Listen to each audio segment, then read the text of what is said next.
아멘. 하나님 말씀은 마태복음 16장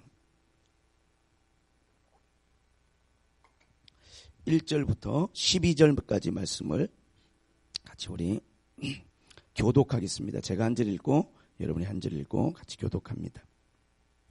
바리새인과 사두개인들이 와서 예수를 시험하여 하늘로부터 오는 표적 보이기를 청하니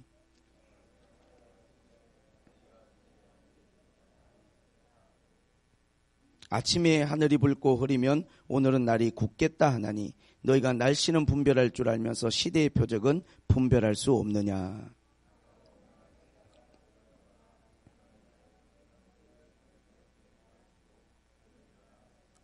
제자들이 건너편으로 갈새 떡 가져가기를 잊었더니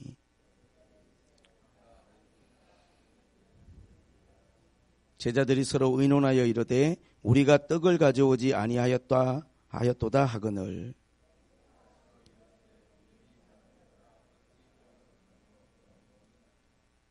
너희가 아직도 깨닫지 못하느냐.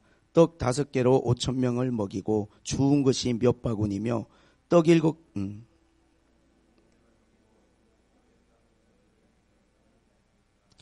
어찌 내 말한 것이 떡의 관함이 아닌 줄 깨닫지 못하느냐.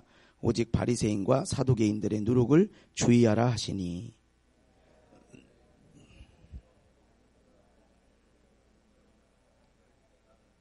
아멘. 오늘을 본질을 붙들라 그런 제목입니다. 또 다른 제목을 하나 부연 제목을 정하자면 요나의 표적 이렇게 할 수 있을 것 같습니다. 바리새인과 사두개인들이 예수님께 와서 하늘로부터 오는 표적을 좀 보여주십시오 이렇게 요청을 했습니다. 사실 주님이 마음만 먹는다면 그들에게 얼마든지 표적을 보여주실 수 있는 분이시죠. 바로 앞장에서도 오병이어의 기적 이후에 7병이어 또 떡 7개와 물고기 몇 마리로 4,000명을 먹이신 연속적인 그 어떠한 기적이 표적이 있었기 때문에 사실은 주님이 표적을 보여주려고 하면 얼마든지 많은 그들에게 표적을 보여주실 수 있겠죠. 그러나 그들에게 표적을 요구하는 그들에게 주님의 대답은 뭐였냐면 악하고 음란한 세대가 표적을 구하니 나는 요나의 표적밖에 너에게 보여줄 표적이 없다 이렇게 이야기하셨어요. 이러한 주님의 어떤 반응과 대답에 대해서 의문이 저는 생깁니다. 왜냐하면 누구보다 많은 표적을 행하셨던 주님이세요.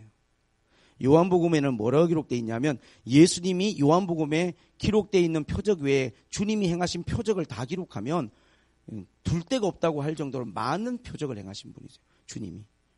그런데 주님한테 표적을 보여달라고 요구하는 게 무리한 건 아니잖아요. 주님 표적을 행하신 분이니까 표적을 좀 보여달라고 그렇게 요청할 수 있죠. 그런데 주님은 그것에 대해서 이렇게 흔쾌히 뭔가를 강력한 예언을 한번 해주실 수도 있는 거고 그들이 깜짝 놀랄 만한 자기들의 모든 삶을 꿰뚫어 보시는 듯한 사마리아 여인에게 하신 것처럼 그들이 그 말을 듣고 깜짝 놀라는 이분이 선지자구나. 이분이 그리스도가 아닌가. 이렇게 깨달을 만한 표적을 보여주실 수도 있고 또 정말 기적의 영역이 어떤 것도 표적이거든요. 그럼 기적적인 것들을 보여주실 수도 있고 근데 주님은 그들에게 왜 천지는 분별하면서 시대 어떤 이 모든 일기는 분별하면서 이 시대를 분별하지 못하느냐. 시대를 분별하지 악하고 음란한 시대가 표적을 구하나니 나는 요나의 표적밖에 보여줄 게 없다. 이렇게 대답을 하셨어요. 왜 이렇게 말씀을 하셨을까? 이 바리새인과 사두개인들의 요청에 대해서 다소금 주님이 부정적인 반응을 보이신 게 나와요. 근데 이 동일한 내용이 어디에 또 나오냐 하면 마태복음 12장에 또 나와요. 그때는 사두개인과 바리새인들이 와서 표적을 좀 보여달라고 그랬어요. 예수님께. 그걸 원하는 거예요. 계속 이 사람들이. 그때 예수님께서 했던 말씀도 12장에 동일한 말씀을 하셨어요. 악하고 음란한 세대가 표적을 구하나니 나는 요나의 표적밖에 보여줄 것이 없다고 하시면서 조금 더 오늘 말씀에 보강적인 말씀이 12장에 나와 있어요. 뭐라고 말씀하셨냐 하면 주님이 이렇게 말씀을 하셨어요. 요나가 물고기 뱃속에 3일을 있었던 것처럼 인자도 3일 동안 그렇게 있어야 하리라 이렇게 말씀하셨어요. 요나의 표적에 대해서 이야기하면서 예수 그리스도의 죽음과 장사 지냄에 대한 그러한 메시지를 주님이 거기서 언급을 하셨어요. 마태복음 12장에 그런 내용들이 나와 있어요. 그러면 이런 일들이 반복되어지는 것이죠. 주님이 똑같은 대답을 했어요. 표적을 구하는 사람들에게. 왜 주님은 이런 대답을 하셨을까? 표적을 보여주실 수도 있을 텐데. 그것은 오늘 쭉 그 다음을 읽어보면 이해하게 돼요. 그것은 표적은 본질이 아니기 때문에 그래요. 때때로 하나님의 뜻을 따라 표적이 나타나기도 하고 필요하면 하나님이 역사하시기도 하지만 이건 우리가 추구할 본질은 아니에요. 다시 말하면 우리가 추구할 방향은 아니다 그런 이야기입니다. 복음이 전해지고 또 예수 그리스도가 전해지는 곳에는 그의 하나님의 능력과 표적은 따라오는 것이죠. 하나님 필요할 때 그러한 역사들을 하십니다. 그러나 그것은 우리가 추구하는 본질은 아니라는 거예요. 왜 주님이 그걸 보여주지 않았느냐? 주님은 지금 그 사람들이 본질이 아닌 것들을 자꾸 요구하는 거예요. 주님이 그 일들을 하셨어요, 표적을. 그러나 주님이 그것은 본질이 아니에요. 사역의 본질. 그것은 복음의 핵심이 아니에요. 거기에 자꾸 포커스가 맞춰지는 거. 바리새인들과 사두개인들이 자꾸 그런 기적을 주님이 행하시니까 거기에 포커스를 맞춰서 자꾸 그것에 대해서 확인하고 그걸 보기를 원하고 알기를 원하는 그것이 초점이 되는 것에 대해서 주님이 지금 이야기를 하시고 싶은 거예요. 주님이 하시는 말씀은 요나의 표적밖에는 보여줄 게 없다. 그럼 요나의 표적이란 게 뭐냐? 우리가 먼저 요나의 표적을 이해하려면 요나의 표적, 요나에 대한 이야기를 조금은 한번 알지만 살펴볼 필요가 사실은 있어요. 우리가 요나서를 보게 되면 요나가 한 BC 750년경에 부름을 받죠. 부름을 받아요. 니느웨로 가서 하나님의 말씀을 전달하라는 거였어요. 몇십 일이 지나면 이 성이 멸망할 거라는 사실을 전달하라는 정도의 하나님의 메시지였어요. 근데 요나는 이 부르심을 받았을 때 상식적으로 이해가 안 되는 거예요. 적대 관계에 있는, 지금 자기가 속해 있는 이스라엘과의 적대 관계에 있는 나라예요. 또한 우상을 숭배하는 나라입니다. 뿐만 아니라 정말 감정적으로도, 상식적으로도 이해가 안 되지만 감정적으로도 그럴 마음이 전혀 없어요. 망했으면 좋겠어, 솔직히 말하면. 하나님의 백성들을 핍박하는 그들이 잘 되는 게 별로 그렇게 달갑지가 않은데 왜 거기 가서 복음을 전달합니까? 요나가 감정적으로도 별로 이렇게 내키지가 않는 거예요. 상식적으로도 이해가 안 가요. 아니, 하나님의 말씀이지만, 아니, 왜 그 니느웨로 가서 우리를 지금 공격하고 우리를 힘들게 하는 적대적인 나라에 가서, 우상 숭배의 나라 가서, 딴 데도 많은데 거기 가서 복음을 전해야 되는가? 아마 요나가 마음이 혼란스러웠을 것 같아요. 상식적으로도 이해가 안 되고 감정적으로 받아들여지지가 않고 의지적으로도 전혀 그러고 싶은 이 의욕이 안 생기는 거예요. 정말 싫은 거 있잖아요. 왜? 정말 싫은 거. 그래서 요나가 불순종했어요. 그냥 니느웨로 안 가고 다시스로 가버렸어요. 근데 다시스로 가는데 풍랑이 일어나죠. 큰 풍랑이 일어나 배를 타고 가는데 그냥 곧 배가 침몰 위기에 몰리고 모든 배를 탄 사람들이 자기가 가지고 있는 무게가 나가는 걸 다 던져도, 바다에 던져도 살 길이 없어요. 그때 요나는 알아요. 이게 자기 때문에 일어난 일이란 걸 아는 거예요. 그 정도의 깨달음은 있고 그 정도는 깨어있는 사람이 선지자니까. 요나가 자백을 합니다. 나를 그냥 바다에 던져버려라. 나 하나 그냥 던져버리면 아마 당신들은 살 거다. 나 때문에 일어나. 이 배가 어려움 당하는, 내가 하나님 말씀대로 살지 않고 불순종해서 생긴 일이니까 날 던져라. 이거를 회개로 보면 될까요? 죄를 인정하는 거. 자기 자신의 잘못을 고백하고 인정했어요, 요나가. 그래서 요나를 바다에다 던졌죠.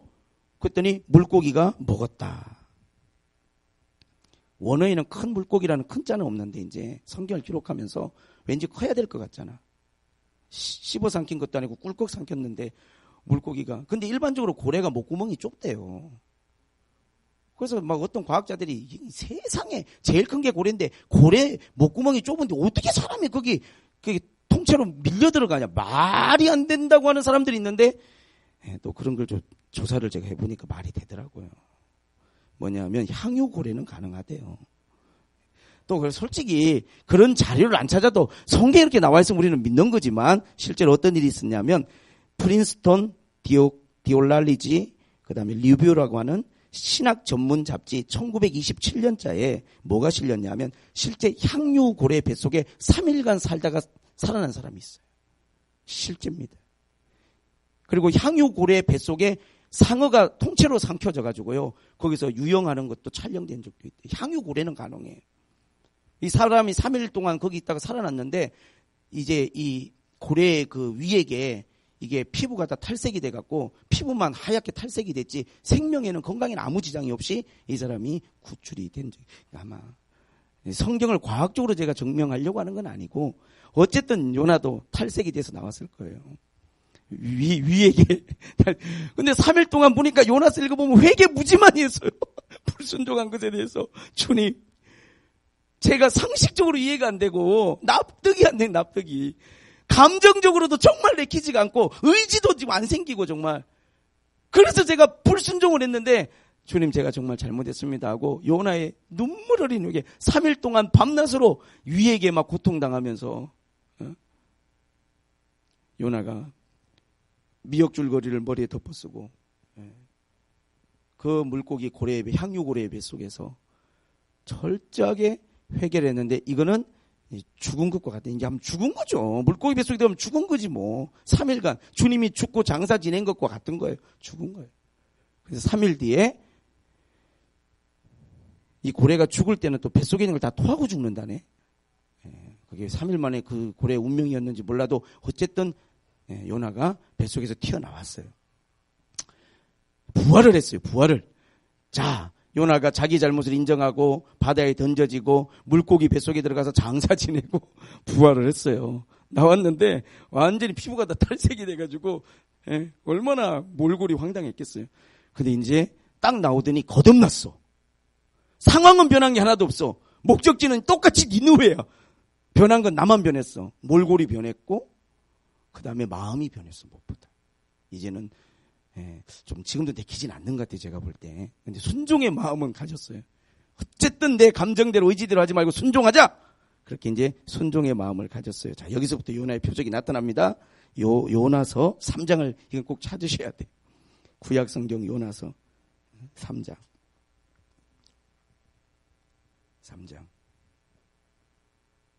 1절 말씀부터 한번 보겠습니다. 3장 1절. 여호와의 말씀이 두 번째 요나에게 임하니라 이르시되 이제 거듭났습니다. 요나가 새 사람이 됐어요. 일어나 저 큰 성읍 니느웨로 가서 내가 내게 명할 바를 그들에게 선포하라. 요나가 여호와의 말씀대로 말씀대로 진작에 했으면 얼마나 좋아. 거듭나야 돼요. 그죠? 사람이 한번 회개하고 죽고 부활해야 됩니다. 요나가 여호와의 말씀대로 일어나서 니느웨로 가니라. 니느웨는 사흘 동안 길을 걸을 만큼 하나님 앞에 큰 성읍, 사흘을 걸어야 될 정도로 아주 니느웨가 그 당시에 큰 도시였어요. 그런데 놀라운 일이 벌어졌습니다. 요나가 그 성읍에 들어가서 사흘을 걸어야 될 큰 성인데 하루 동안 다니며 외쳐 이르되 하루 정도를 다녔어요. 외쳐 이르기를 40일이 지나면 니느웨가 무너지리라.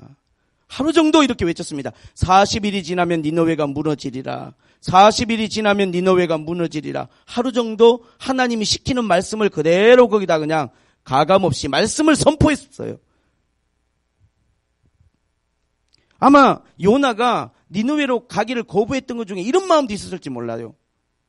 가기도 싫었지만 가봤자 소용이 없다.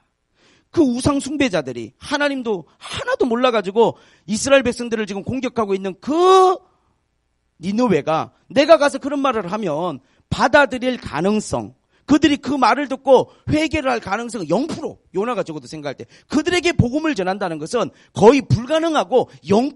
그러니까 갈 필요가 없는 거죠. 더 나아가서 요나가 이런 생각도 했는지 괜히 가서 내가 복음 전한답시고 갔다가 내가 적대 국가에 있는 사람인데 거기 가서 망한다고 복음 전했다가 나만 몰매 맞아 죽고 미친놈 소리 들을 게 너무 불을 본듯 뻔한 거예요. 모든 상황을 생각할 때 요나는 그 성에 가서 복음을 전하고자 하는 마음이 없었어. 근데 이제 하나님의 말씀대로 순종하고 니느웨에 가서 복음을 막 전했죠. 곧 40일이 지나면 무너지리라. 근데 니느웨 사람들이 5절에 하나님을 믿고 금식을 선포하고 높은 자를 막론하고 굵은 베옷을 입은지라. 그 일이 니느웨 왕에게 들리매 왕이 보좌에서 일어나 왕복을 벗고 굵은 베옷을 입고 제 위에 앉으니라. 이런 일이 벌어질 수 있을까요? 요나가 하룻길을 걸어가면서 40일 뒤에 이 성이 망하리라 이 말만 했는데 사람들이 막 백성들이 막 동요가 일어나면서 하나님을 믿고 이렇게 나와요. 그 다음에 베옷을 입고 회개하기 시작했어요. 막 이게 왕에게 들리니까 왕도 왕복을 벗고 그 다음에 왕과 대신들이 조서를 내려서 니느웨 전체 선포하기를 사람이나 짐승이나 소떼나 양떼나 아무것도 입에 대지 말지니 곧 먹지도 말 것이고 물도 마시지 말 것이며 사람이든 짐승이든 다 굵은 베옷을 입을 것이요 힘써 하나님께 부르짖을 것이며 각기 악한 길과 손으로 행한 강포에서 떠날 것이라. 하나님이 뜻을 돌이키시고 그 진노를 그치사 우리가 멸망하지 않게 하시리라. 그렇지 않을 줄을 누가 알겠느냐 한지라. 하나님이 그들이 행한 것 곧 그 악한 길에서 돌이켜 떠난 것을 보시고 하나님이 뜻을 돌이키사 그들에게 내리리라고 말씀하신 재앙을 내리지 아니하시니라. 성경에서 많은 기적들이 있지만 이 요나서에 나와 있는 이 요나의 사건, 이 기적이야말로 저는 생각할 때 정말 성경에 굉장히 강렬한 메시지가 있다고 생각합니다. 우리가 살아가면서 항상 듣는 이야기지만 가장 문제는 나의 생각과 나의 기준이에요. 요나가 자기 생각과 자기 기준과 자기 경험과 자기의 모든 상황을 다 생각을 해봐도 그 말씀에 순종하기는 상당히 어려워요. 니느웨로 가서 복음을 전하라. 우리 인간이 선악과를 따먹었을 때 우리 인간이 처하게 된 상황에 대해서 제가 여러 번 말씀을 드렸지만 하나님의 기준이 이제 사람의 기준으로 바뀐 거예요. 선악을 따먹음으로써 옳고 그름에 대해서 우리가 기준을 갖게 된 거예요. 요나는 하나님의 말씀을 들었을 때 하나님의 말씀이 기준이 아니고 너는 가서 복음을 전하라는 그 말씀이 기준이 아니고 그 말씀도 자기의 기준으로 재보는 거예요. 이게 얼마만큼 우리에게 심각한 문제냐. 나와 여러분들도 이 땅을 살아가면서 정말 알아야 될 건 뭐냐면 어느덧 우리는 알게 모르게 나의 기준이 다 있어요. 아무리 여기 여러분이 교회 와서 설교를 많이 들어도 여러분이 아무리 성경을 읽어도 말씀대로 살고 설교대로 사는 것이 아니고 결국은 살아갈 때는 보면 내 기준을 갖고 살아요. 받아들일 건 받아들이고 못 받아들이는 건 안 받아들이고 내가 순종할 수 있는 것은 하고 못할 것은 안 하고. 우리가 요나를 보면서 우리의 모습을 보게 되는 거죠. 나의 기준이 문제입니다. 나의 기준, 나의 생각, 나의 관점. 철저하게 거듭남이라고 하는 것은 이제는 우리가 새 사람이 되는 거예요. 어떻게 새 사람이 되는 것이냐?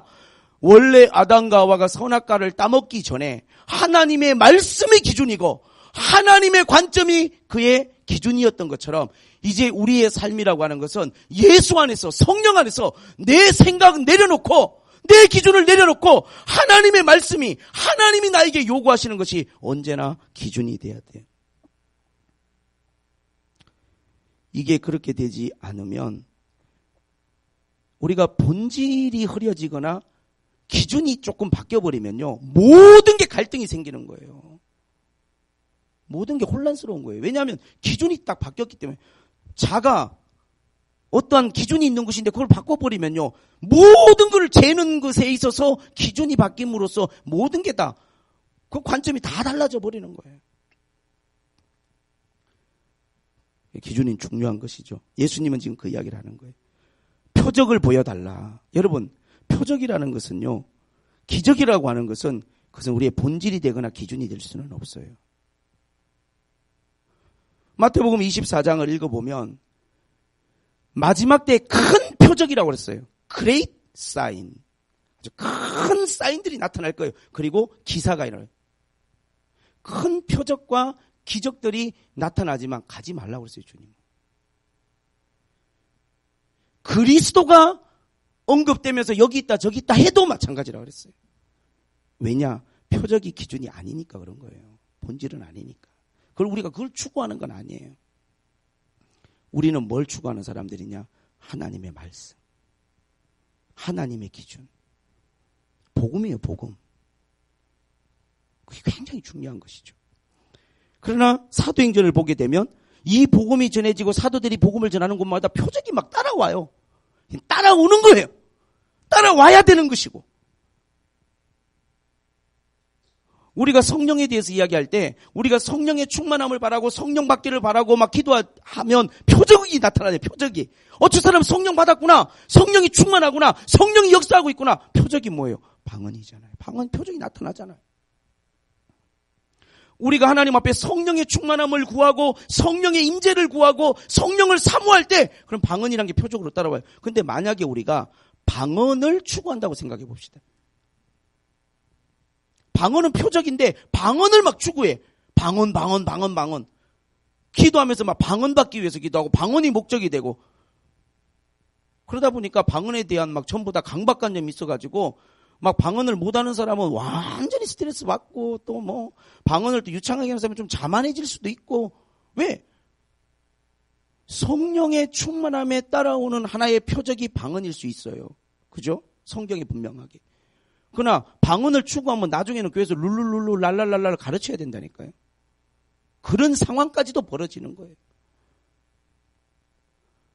우리가 어떤 것들을 추구할 때 항상 본질을 우리는 항상 우리가 가운데다 세우고 그때 중심에다 둬야 돼요. 요나의 표적이라고 한 건 뭐냐면 요나가 불순종을 했던 이 모습 자체가 우리의 모습이에요. 상식적으로 뭐 이게 도저히 이게 말이 안 되고 이해가 안 되고 누구한테 이야기를 하더라도 요나가 불순종하는 것은 납득이 돼요. 납득이. 내가 그 자리에 있어도 나도 못했을 것 같아요. 근데 요나가 물고기 뱃속에 한번 들어갔다 나왔어요. 거듭났어요. 죽었다가 살아났어요. 그리고는 말씀대로 순종하여 하루 정도 복음을 전했는데 가서 선포했는데 말씀대로 한번 순종해 봤더니 자기 생각, 기준, 상식, 자기의 모든 것들이 다 깨져버렸어요. 왜? 니느웨 성이 완전히 하나님 앞에 회개의 은혜가 부어졌어요. 하나님의 역사죠. 하나님의 역사. 요나가 뭘 했다 이런 것보다는 여러분 부흥의 주도권은 모든 역사는 하나님이 쥐고 계시고 하나님이 이루실 거예요. 전적인 하나님에 대한 순종과 신뢰의 마음을 가져야 돼요. 무엇을 말씀하시든지 간에 순종할 준비가 되셨습니까? 여러분 기도를 하러 나아갈 때 여러분의 마음은 순종의 마음의 준비를 가지고 나아가셔야 돼요. 여러분들이 예배를 드리러 나아갈 때 하나님 임재를 구할 때 여러분의 마음가짐은 순종을 전제로 하셔야 돼요. 항상 우리는 하나님 앞에 순종이 우리의 삶 가운데 온전히 회복되는 것이 그것이 거듭남이고 그것이 바로 구원이에요. 성경은 순종이 제사보다 낫다 이렇게 말하지 않습니까? 순종하셔야 돼요. 하나님 말씀에 순종하는 것이 그것이 우리가 진정으로 에덴 동산에서 잘못된 것을 바로잡는 것입니다. 어쨌든 하나님 앞에 정말로 이 말씀에 순종하고 요나의 표적이란 것은 요나가 거기서 니느웨에 가서 어떤 표적을 보여준 건 없었어요. 사실. 요나가 니느웨 사람들에게 하나님을 증거하기 위해서 어떤 기적과 표적을 나타낸 거 없이 하루 정도를 가서 하나님의 말씀을 그대로 전달만 했어요. 전달만.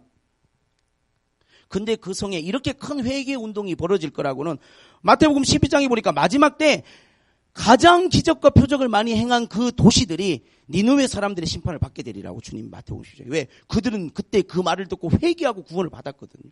적어도 그때 그 시대에 그때 그 사람들은 그 주님의 메시지에 응하였거든요. 우리가 이렇게 볼 때 정말 하나님 앞에 중요한 것은 하나님의 말씀을 여러분이 여러분의 삶 가운데 순종하고 말씀을 붙들고 살아가는 것입니다. 우리가 마태복음 이제 12장을 좀 보게 되면 이 요나의 표적이 어떠한 또 그림자와 모형이 되냐면 예수 그리스도의 죽으심과 부활의 그림자와 모형이 되고 있어요. 이게 참 놀라운 또한 말씀이고 진리가 아닐 수 없습니다. 12장 38절 보니까 그때 서기관과 바리새인 중 몇 사람이 말하되 선생님 우리에게 표적 보여주시기를 원하나이다. 예수께서 대답하여 이르시되 악하고 음란한 세대가 표적을 구하나 선지자 요나의 표적밖에 보일 표적이 없느니라. 요나가 밤낮 사흘 동안 큰 물고기 뱃속에 있었던 것 같이 인자도 밤낮 사흘 동안 땅속에 있으리라.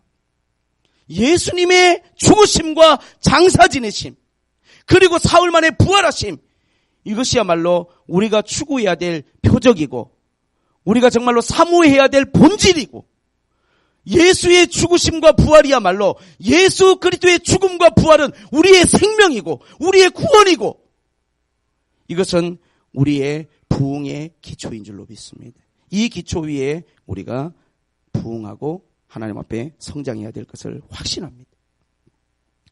이제 사도행전이 열리면서 사도들이 많은 하나님의 메시지를 전달하는데, 사도행전 2장의 베드로의 설교, 사도행전 7장의 스데반의 설교, 사도행전 8장의 빌립 집사의 설교, 사도행전 10장의 또 베드로의 고넬료 가정에서 설교, 그 설교들의 내용들을 분석해보면 예수의 주되심과 예수의 구원자 되심을 그 사도 바울들은, 모든 사도들은 선포하고 전도했고, 주님의 죽으심과 부활이 그들 전도의 메시지의 핵심이었어요.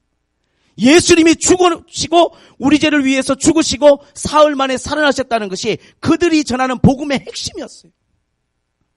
고린도전서 15장에는 뭐라고 말씀합니까? 내가 전한 복음을 너희들이 붙들고 이 복음을 너희들이 굳게 지키면 복음으로 말미암아 구원을 받을 것이다. 이것은 무엇이냐? 예수님이 약속대로 오셔서 죽으시고 장사 지낸 바 되었다가 사흘 만에 다시 부활하셔서 제자들에게 보여주신 이 사건이야말로 그것이 복음의 본질이고 핵심이고 성경의 심장인 거예요. 우리가 하나님 앞에 이거를 전하려고 해야 되고, 이거를 전하려고 해야 돼요. 할 수만 있으면 사람들에게 이 복음의 핵심을, 이 성경의 심장을, 이것이 생명이기 때문에, 이것이 사람을 살리는 것이기 때문에 우리가 이것을 전달하고 이것을 전하려는 데 집중해야 되고, 우리가 하나님 앞에 이러한 것들을 추구하고 나아갈 때 또 따라오는 하나님 앞에 표적들도 하나님 앞에 있을 줄로 믿습니다. 할렐루야. 그런 것들이 따라와서 정말로 어떨 때는 꼭 필요에 따라 어떤 사람들에게 그것으로 하여금 도전받게 하고 은혜받게 하는 그러한 역사들이 있어야겠죠. 그런데 이게 본질이라는 게 왜 중요한가 봤더니, 주님이 지금 이야기를 하시고 난 다음에 그 다음 말씀, 오늘 본문 말씀을 읽어보게 되면 제자들이 떡을 안 가지고 온 거예요. 근데 주님이 제자들의 마음을 아시니까 바리새인의 누룩을 조심하라, 이렇게 말씀을 딱 화두를 던졌어요. 바리새인의 누룩을 조심하라. 그러니까 제자들이 또 하는 말이, 야, 우리가 떡 안 가져온 걸 어떻게 주님이 아시고, 야, 어떻게 하지? 주님이 그들을 향하여 이 믿음이 없는 놈들아, 아니 보리떡 5개로 5,000명을 먹인 걸 보지 못하였느냐? 보리떡 7개로 4,000명을 먹이고 몇 광주리가 남았는지 너희들이 다 거두어 드리지 않았느냐? 왜 아직도 떡이 있네 없네 그걸 가지고 이야기하느냐? 표적이라고 하는 건 이런 게 있는 것 같아요. 아무리 강한 걸 봐도, 경험해도 그게 또 보여지지 않으면 언제든지 그 순간 믿음이 약화될 수 있는 거예요. 제자들은 지금 많은 표적을 봤어요. 지금 5병이요 7병이요. 근데 또 뭐 떡 갖고 이야기하는 주님이 이렇게 믿음이 없는, 언제든지 주님이 마음만 먹으면 할 수 있는 일인데, 그걸 왜 내가 지금 하고자 하는 지금 누룩에 대한 이야기는 떡에 대한 이야기가 아니고 바리새인들의 뭐라고요? 교훈에 대한 이야기라. 바리새인들의 누룩을 조심하라. 바리새인의 누룩을 조심하라. 자꾸 주님의 말씀의 핵심과 본질에서 벗어나요. 자꾸. 바리새인의 누룩이란 게 뭐냐? 그제서야 제자들이 그들의 교훈을 조심하라는 걸 이야기하시는구나 알게 됐어요. 여러분, 바리새인과 사두개인뿐만 아니라 많은 하나님을 섬기는 사람들 중에 누룩이라는 게 있어요. 누룩이 뭡니까? 밀가루 반죽을 할 때 누룩을 집어넣게 되면 나중에 그게 구울 때 빵이 이렇게 부풀잖아요. 누룩은 부풀게 하는 게 있잖아요. 발효를 시키죠. 여러분 생각이, 누룩이란 게 그런 거잖아요. 그래서 주님이 누룩을 조심하라고 그랬어요. 이게 잘못된 어떤 가르침, 교훈 같은 것들이 이게 있을 수 있다는 거예요.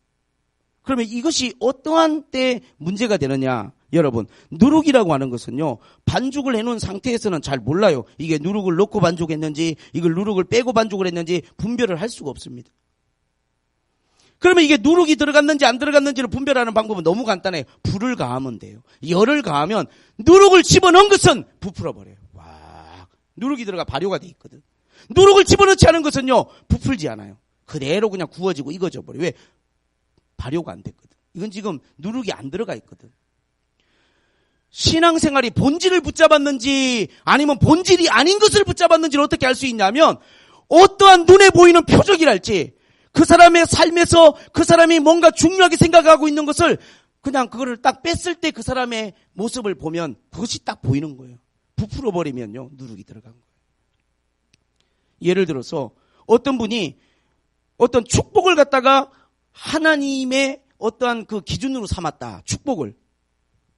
아, 저분은 기도를 많이 하니까, 저분은 뭘 어떻게 하니까, 착하신 분이니까 저렇게 축복을 받았구나. 그게 본질입니까, 여러분? 우리가 이 땅에서 축복을 받고 뭐 하는 일들이 잘 돼갖고 물질의 풍성함을 하나님 앞에 받는 게 그것도 하나님 은혜라고 말할 수 있잖아요. 그건 분명히 하나님 도와주신 거잖아요. 근데 그게 본질이냐는 이야기, 제 말은. 그게 본질이 아닌지를 알려면 어떻게 하면 되냐면 그 사람이 가지고 있는 물질을 하나도 없이 다 가져갔을 때, 그 사람의 생애에서 그 물질이 완전히 다 빠져버렸을 때 과연 그 사람이 부풀어 오를 것인지 그대로 있을 것인지, 그것 때문에 마음이 혼란스러워지고 내 믿음이 약화되고 내 신앙 고백이 뒤로 물러서고, 그것은요, 이 사람이 뭔가 잘못된 본질을 붙잡고 있는 거예요. 만약에 어떤 기적이나 표적이 그것이 만약에 본질이라고 한다면 그게 많이 나타나고 그게 많이 나타날 때는 마치 우리가 하나님 앞에 지금 바로 서 있고 하나님을 굉장히 사랑하는 것 같고, 그런 것이 좀 뜸하고 안 나타나면 마치 우리가 하나님으로부터 멀어져 있는 것 같고, 그게 기준점이 될 수 있냐는 이야기예요, 제 말은. 그건 아니라는 거죠. 우리의 본질과 기준은 뭐냐? 복음이에요, 복음. 예수님의 죽으심과 부활. 우리가 이걸 붙들고 살아가는 사람이에요. 우리가 가난하든 병들었든 우리가 어떤 삶의 자리 가운데 처할지라도 우리는 예수 그리스도의 십자가, 그분이 죽으시고 우리를 위하여 부활하셨다라고 하는 그 메시지, 그 사실을 인하여 우리는 승리할 것이고 끝까지 달려갈 것이고 우리 믿음을 지킬 줄로 믿습니다. 할렐루야. 요나의 표적밖에는 이 마지막 때 보여줄 것이 없다고 그랬어요.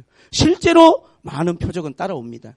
주님이 이렇게 말씀하시고 난 그 이후에도 또 표적들이 있었어요. 그러나 그것은 하나님이 필요와 하나님의 분명한 목적 가운데 따라오는 것이지 그것 자체가 목적이 되거나 본질이 될 수는 없는 것이죠. 오늘 우리가 이 시대를 살아가면서 하나님의 말씀을 정확하게 이해하고 하나님을 온전히 안다라고 하는 것처럼 중요한 것은 없는 것 같아요. 그 다음 말씀을 읽진 않았지만 읽어보면 주님이 이 대화를 나누시고 그 다음에 하신 질문이 본질의 핵심이에요. 사람들이 나를 누구라고 하느냐. 이게 본질이에요, 사실은. 이게 본질이에요. 사람들이 나를 누구라고 말하느냐. 그때 제자들이 말하기를, 어떤 사람은 뭐라고 말했습니까? 어떤 사람들은 세례 요한, 더러는 엘리야, 어떤 이는 예레미야, 선지자 중에 하나. 여러분, 여기 언급된 사람들의 공통점은 전부 다 선지자들이잖아요. 선지자. 그러니까 예수님을 제자들이 대답하기를 사람들을 주님이 지금 선지자 중에 한 사람으로 보고 있습니다. 예레미야라고도 하고 세례 요한이라고도 하고 엘리야라고도 하고 또는 어떤 선지자라고도 말합니다. 다 선지자 계열에 있는 사람들을 언급했어요. 예수님이 선지자입니까? 주님을 선지자로 알고 있으면은요, 이것은 예수님에 대해서 한 부분만을 아는 거죠. 선지자죠, 주님이. 그냥 선지자기만 한 게 아니라. 근데 이 상황에서 베드로가 마치 이게 뭐하고 같은 거냐면요, 어떠한 이게 뭐 서울대에서도 풀기 어려운 문제를 고등학교도 이렇게 점수를 못 받던 학생이 갑자기 풀어낸 것과 같은 듯한. 이거 어떻게 비유할 수 있을까? 베드로가 주는 그리스도시요 이렇게 말했어요. 여러분, 이건 정말 획기적이야. 왜? 그리스도가 뭡니까? 기름 부음 받은 자. 구약에는요, 기름 부음 받는 자는 세 가지 종류가 있어요. 왕에게 기름을 붓고 제사장과 선지자 세 종류의 사람에게 기름을 부어요. 대부분의 사람들은 예수님을 보면서 그 표적을 보면서 뭐라고 대답했냐면 예수님은 선지자 중에 한 사람으로 생각을 했어요. 그러나 베드로는요, 예수님을 선지자 중에 한 사람이 아니라 그리스도 기름 부음 받은 자다. 다시 말하면 예수님은 왕이시면서 제사장이시면서 선지자시면서 이 기름 부음을 받았던 모든 영역과 사역을 다 총괄하는, 모든 영역을 감당하는 그 자리에 계시는 정말로 구원자 메시아라고 하는 사실을 지금 베드로가 예수님을 그리스도라고 언급을 했다니까요. 주님은 기름 부음 받은, 주님이야말로 왕 중의 왕이시고, 주님이야말로 대제사장이시고, 주님이야말로 선지자 중에 선지자시라는 것을 지금 베드로가 정답을 말해버린 거예요. 어느 누구도 예수님을 부분적으로만 알았어요. 부분적으로만. 예수님이 대단한 선지자라고 생각하고 대단한 분이라고 생각했지만 예수를 그리스도로 아는 사람은 없었어요. 베드로는 예수를 그리스도로 고백했을 뿐만 아니라 살아계신 하나님의 아들이십니다. 예수님을 위대한 사람, 위대한 선지자, 위대한 어떤 랍비, 대부분 바리새인들이 와서 말하는 거 보면 선생님이시여, 선한 선생님이요. 예수님을 그렇게 봤지만 베드로의 고백을 통해 예수님은 하나님이신 거예요. 베드로는 그렇게 신앙 고백을 했어요. 주님을 사람으로 본 것이 아니라 기름 부음 받은 자요, 이분은 하나님이라고 하는 그 관점에서 예수님을 고백을 한 거예요. 여러분, 신앙의 본질이라고 하는 것은 정말 중요한 건 예수님이 누군지를 정확하게 아는 거예요. 오늘 세상 사람들이 주님을 고백하고 주님에 대해서 많은 부분들에 대한 깨달음이 있고 알고 있겠지만 주님을 제대로 안다라고 하는 것은 이거는 귀한 것이고, 그때나 지금이나 이것은 하나님의 놀라운 은혜가 아니면 안 되는 영역이라고 저는 그렇게 생각을 합니다. 할렐루야. 데살로니가후서 1장 7절 8절에 보면 마지막 심판이 있을 때, 공중에서 주님이 불꽃 중에 나타나실 때 하나님을 모르는 자들과 주 예수의 복음에 복종치 않는 자들이 심판을 받는다 그랬어요. 여러분. 믿지 않는 사람을 이야기하는 거 아닙니다. 하나님을 모른다라고 하는 것은 누군지 전혀 모른다는 이야기일 수도 있겠지만 하나님을, 예수 그리스도를 제대로 알지 못하는 거예요. 예수를 알지 못하면 하나님을 온전히 아는 게 아닙니다. 여러분, 우리가 하나님을 아는 것은 예수 그리스도를 통해서 이해하지 못하는 것은 온전한 이해에 접근을 할 수 없는 거예요, 사실은.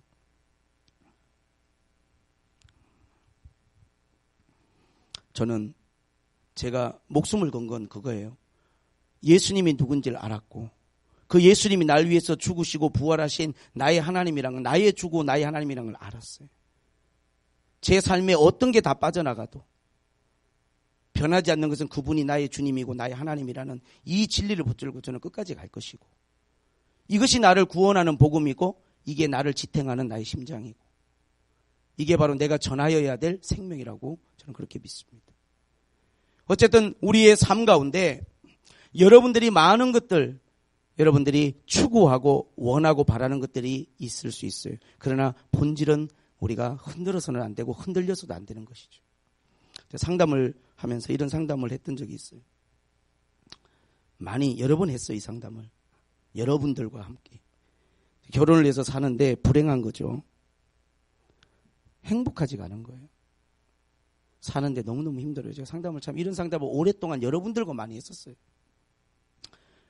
지금 내가 힘든 것은 접어두고라도 이렇게 이야기를 하더라고요. 10년 뒤에 과연 우리가 어떤 모습일까? 소망이 없더라고요.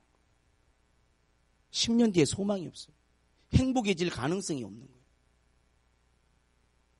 그래서 이혼을 결심하고 상담 중에 목사님 이혼하고 싶습니다라는 상담을 여러 번 했었어요. 사실. 우리 교회 안팎에서 여러 번 상담을 했었습니다. 예전에도. 근데 충분히 이해가 돼요. 이야기를 듣다 보면 막 공감이 되는 거예요. 와, 정말 힘들겠다. 하루하루가 정말 힘들 수 있겠다. 정말 힘들 수 있겠다. 납득이 돼요. 와, 이렇게까지 힘들 수 있겠구나. 아, 진짜 힘들겠다. 야, 이건 정말 따로 사는 게 낫지 않을까. 저도 그렇게 공감을 할 수 있다니까요. 한 번은 지금 어떤 분이 상담을 하는데 정말 너무너무 눈물을 흘리면서 막 말을 못해요. 목사님. 너무 예뻐요. 근데 그 상담하시는 분이 진짜 너무, 그리고 사람이 인텔리한 분이야. 영어로 막 이렇게 가르치시는 분이세요. 대단한, 젊고. 근데 이야기를 하시는데 내용이 뭐냐면 남편이 자기가 둘째를 임신하고 있을 때 회사 여직원하고 바람이 나서 지금도 그런 가운데 있는 걸 알게 됐다는 거예요. 이 배신감이 미쳐버릴 것 같은 이 섭섭함이 이혼을 결심하고 저한테 목사님 어떻게 하면 좋겠냐는 거예요.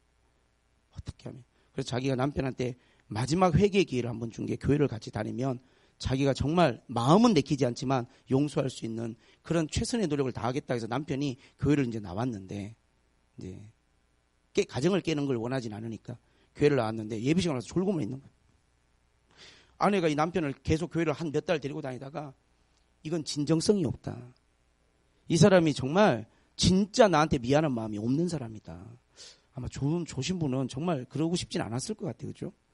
근데 그냥 부인 따라와가지고 막 예배 드리는데 졸려. 이 졸으면 어떻게 이길 수 있겠어. 졸려 죽겠는데. 부인은 그걸 보고 다시 마음을 교회 나오지 마라. 그렇게 와서 마음에도 없이 앉아 있으려면 교회 오지 마라. 그러니까 이제 남자도 화가 나신 거예요. 그럼 마음대로 해. 나도 모르겠어. 이런 상황에서 상담을 했어요. 제가 그때 해준 말은 뭐였냐면 충분히 불행한 줄도 알겠고 엄청난 상처를 받은 줄도 알겠는데 집사님이 정말 주님을 신뢰하는 분이라면 어쨌든 제일 좋은 방법은 깨지 않는 게 제일 좋다. 만약 깨어야만 한다면 이 관계를 깨어야만 한다면 더 큰 행복이 있을 거라는 기대는 하지 말아라. 성경에 그런 약속은 없다. 그리고 평생 혼자 살 것도 각오해야 된다. 여러 가지 성경에 나온 이야기를 담담하게 충분히 이해는 하지만 그런 상황까지는 아니지만 매일같이 싸움이 반복되는 어떤 분 같은 경우도 저한테 이혼하고 싶다고 했을 때 제가 그분이 한 말은 이거죠. 10년 뒤에도 달라질 것은 없습니다. 그때 제가 한 말은 뭐냐면 네가 그런 어떤 결정의 기준이 뭐냐. 너의 행복. 내가 지금 행복하지 않다. 내가 불행하다. 내 마음이 기쁘지 않다. 그건 너의 기준이에요. 우리가 이 땅을 살아가면서 철저하게 부인하고 자기를 부정해야 될 건 내 기준이에요. 여러분 요나가 니느웨로 가지 않은 것이 여러분 말이 안 되는 소리입니까? 납득이 충분히 될 만한 이야기면 납득이 되잖아요. 어떻게 적대적인 나라에 가서 우상숭배의 나라 가가지고 마음에도 없는 그곳에 가서 또 전했다고 한들 받아들일 리도 만무하고 사실 또 전했다고 할지라도 나에게 돌아올 그 결과도 너무 뻔하고 이게 불을 본 듯 뻔한데 아무리 자기가 생각을 해보고 또 생각을 해봐도 순종이 안 되는 거예요. 그래 순종하는 게 맞아요. 왜? 나중에 그가 물고기 뱃속에서 나와서 가서 하룻길을 걸어가면서 말씀을 전했더니 니느웨 성 전체가 회개의 역사 하나님의 은혜가 부어졌잖아요. 순종이 제사보다 좋아요. 순종하셔야 됩니다. 우리는. 이 자매님의 마음은 알겠어요. 이 형제님의 마음은 알겠어요. 너무너무 힘드니까 그런 말을 할 수 있다는 건 공감하지만 여러분이 기준이 되는 모든 결정은 행복으로 이어지지 않습니다. 만약에 행복이 기준이라고 해봅시다. 사마리아 여인이 되는 거죠. 그러면 행복하지 않아서 다른 남자와 또 결혼을 했어요. 근데 그 사람이 나에게 행복을 채워주느냐? 아니에요. 행복이 기준이니까 이 여자는 행복이 기준이니까 행복을 찾아서 계속 여행을 하는 거예요. 종착역이 없어. 여러분 우리의 만족과 행복을 주님의 죽으심과 부활, 복음의 본질, 생명의 그 심장에서 찾으셔야 됩니다. 할렐루야. 예수님을 만나야 돼요. 그리고 정말로 상황이 어렵고 환경이 어려운 건요. 여러분 상식과 생각과 모든 경험으로 여러분이 생각해도 안 되는 것은 하나님의 기적으로 되는 거예요. 그게 요나의 표적이에요. 요나의 표적이에요. 순종하세요. 순종하고 따라가면 반드시 하나님이 새롭게 하시고 역사하시고 하나님이 하실 일을 하나님이 하실 거예요. 우리는 순종하면 되는 거예요. 할렐루야. 중요한 것입니다. 이런 제가 이번 주에 좀 간증을 나눈 적이 있어요. 어떤 분이 교회를 다니는데 그냥 너무너무 신앙생활이 은혜가 안 되는 목사님 설교가 너무 진짜 아마 목사님 설교 들을 게 없어요. 별로. 참 하나님 너무 사랑하는데 고민이 되겠어요 안 되겠어요? 그래서 이분은 기준이 은혜야. 이제 은혜. 아까 이혼은 행복이라면 이건 은혜야.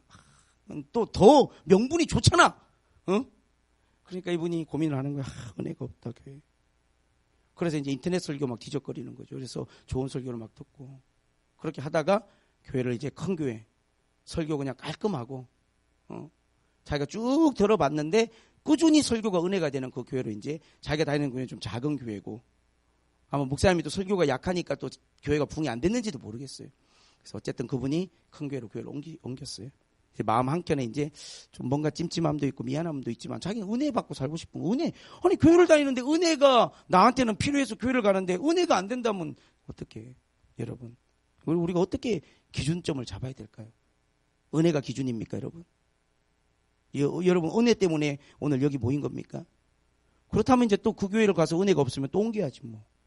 그 교회 또 한 몇 년 다니니까 설교란 게 그래요. 어디든지 여러분 몇 년 다니시고 저는요 한때는 요리사하고 살면 행복할 거라는 생각도 했어요. 얼마나 맨날 요리를 해주겠어.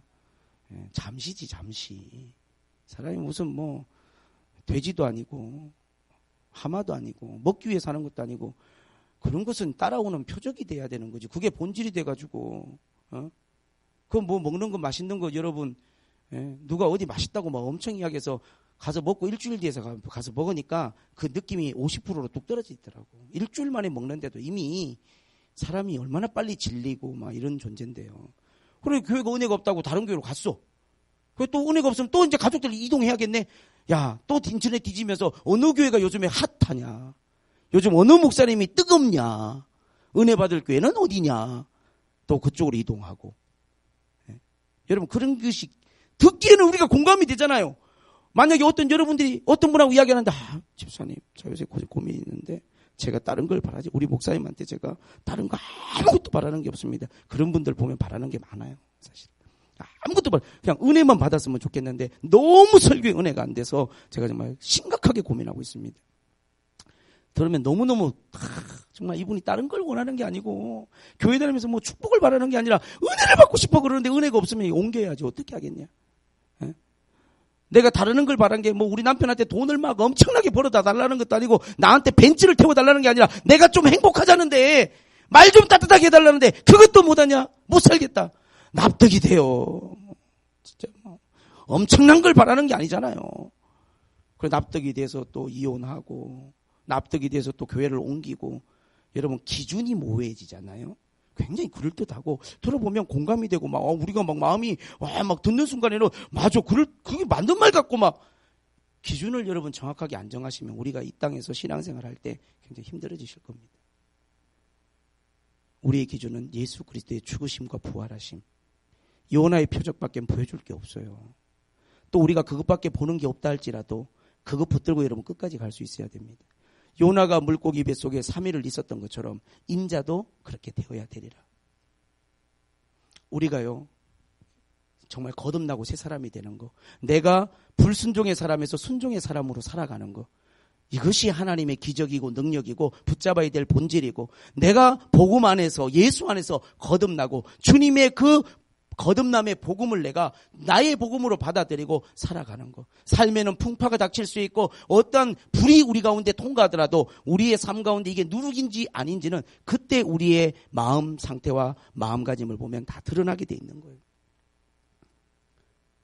어떤 분들이 이렇게 말합니다. 너무나 이렇게 반복적인 일상적인 예배, 그게 좀 뭐라고 할까, 힘들다고. 여러분 평생 감사 가서 다시 한번 또 읽어보세요. 같은 날이 반복되는 게 얼마나 축복인데, 내일 여러분에게 이벤트가 벌어져가지고 막 병원 쫓아다녀 보세요. 어제 그 평범했던 하루가 나한테는 엄청난 축복이야.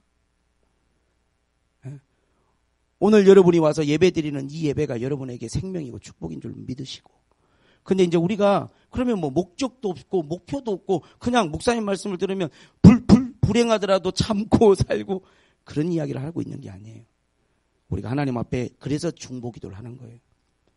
정말 어떠한 상황을 잡고 내가 환경을 바꾸려고 하는 게 아니라 그거를 위해서 진심으로 중보기도하고 정말로 그것을 위해서 하나님 앞에 간절히 기도하고 남편을 위해서 그래서 중보기도를 하는 거예요. 간절하게. 그래서 정말 개망나니 같은 남편이 아내의 기도로 정말 새 사람 돼서 목회자가 된 사람들 간증도 되게 많아요. 말 죽살나게 안 듣던 자식들이 엄마의 그 눈물의 기도로 회개하고 돌아와서 위대한 하나님의 종으로 쓰여진 간증이 너무 많아요. 그래서 뭘 버리고 그래서 뭘 바꾸려고 하는 것보다 그래서 하나님 앞에 기도하고 그래서 하나님 앞에 매 달려야 되는 거예요. 그래서 여러분이 목사를 위해서 기도해 주셔야 되는 거예요. 목사가 자기 능력으로 목회하는 것도 아니고 설교하는 것도 아니고 많은 중보자들의 중보의 기도로 하나님 은혜가 풀어지는 것이고 누군가에게 하나님의 역사가 생명의 역사가 나타나는 줄로 믿습니다. 기도하셔야 됩니다. 사랑과 존중의 마음을 가지고 기도하셔야 됩니다. 이 새물교육 안에 정말로 예수님 때문에 살아가고 예수님 때문에 정말로 하나님 앞에 이렇게 세워져 있는 그러한 사람들이 많아지시기를 주님의 이름으로 축복을 드립니다. 불이 가해지고 열이 가해지더라도 누룩이 없는 떡은 부풀지가 않아요. 그냥 익어버리고 구워져 버리고 그냥 그대로. 왜? 누룩이 없으니까 부풀지 않잖아요. 근데 누룩이 들어간 거, 바리새인의 누룩을 조심하라. 어딘지 모르게 그런 가르침, 그런 교훈들이 나도 모르게 내 안에 들어와 있으면요, 자꾸 어느 순간 그게 본질이 되고 기준이 돼가지고요, 그게 없으면 부풀어져 버려요. 그게 없으면 어떤 반응을 보여. 은혜가 안 돼. 기쁨이 없어. 왜 기준을 예수님에게다 놓지 아니하고, 왜 이 기준을 갖다가 요나에 펴줘? 주님의 죽으시고 우리를 위해 행하신 그 위대한 일들, 그 복음이 평생 나의 감사가 되고 나의 기쁨이 되고, 그것 때문에 내가 주님 앞에 살아가는 것인데, 다른 것들을 우리가 자꾸 여러분의 삶의 본질로 끌어들여서 그것 때문에 내 마음의 기쁨과 슬픔이 좌지우지되고, 그것은 본질이 자꾸 바뀌는 것이거나 또는 나도 알지 못하는 어떤 누룩 같은 것들이 우리 안으로 이게 들어오는 것일 수 있다는 것을 오늘 예수님은 이야기하고 계시는 거예요.